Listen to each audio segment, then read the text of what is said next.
Hey guys, I'm going to start out by using a really lightweight concealer, and I'm just putting that underneath my eyes. I chose a color that's not too light so that I can use it on other areas of my face. And before I blend it out, I'm going to put on a BB cream as well. This is going to save so much time so that you don't have to blend out your concealer or your BB cream or whatever you're wearing separately.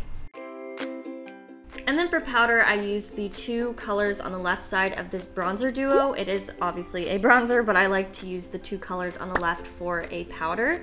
And Physicians Formula is sponsoring this video, if you couldn't tell already. But you guys know that I will only work with brands that I really like, and I thought it would be cool to show you guys a one brand drugstore tutorial for running late. There you saw me using a BB product, and it's just a bronzer and blush duo, which I think you guys know what to do with that. And then for my eyeshadow, I'm using a Touch of Glow palette, and this is actually like a blush highlighter palette, but I thought that these colors would be perfect for the eyes, so I used the Nude shimmery color just packed on with my finger onto my eyelid, and then the darkest color in my crease, and now I'm highlighting the inner corners with the lightest shade. And then if you have a little bit of extra time, you can go in with a brown or black eyeliner and just smudge it out on the upper lash line.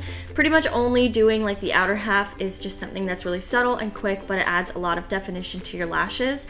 And then what I like to do if I'm running late is I'll choose a feature on my face to really play up. So this time I chose lashes, and I'm using the lash extension kit, which is actually like way faster than using my regular mascara because the fibers add so much length and volume really quickly.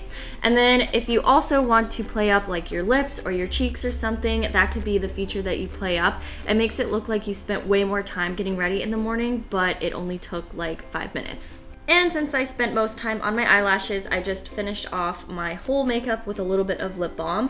And for my hair, this is my go-to running late hairstyle, especially now that I have short hair. So I will just do a quick braid on the side and kind of pull out the edges to make it look a little bit bigger. And then I will just put my hair into like a little ponytail or bun and then loosen it up. And then I'll pull out a couple little pieces from the sides and pin the braid back just to make sure it stays. This hairstyle can be done pretty much on any length of hair, but if you are totally lost for what to do, you can pretty much not ever go wrong with wearing a hat. And then for picking an outfit, it is pretty much easiest to stick with basics, so I just chose a v-neck t-shirt and I tied it in a knot on my hip area. This gives a little bit more shape and style. And then I just added some distressed jeans, and it's always easiest to go with a pair of slip-on shoes. And that's it for my running late makeup, hair, and outfit. I really hope you guys liked it, and I will see you next time.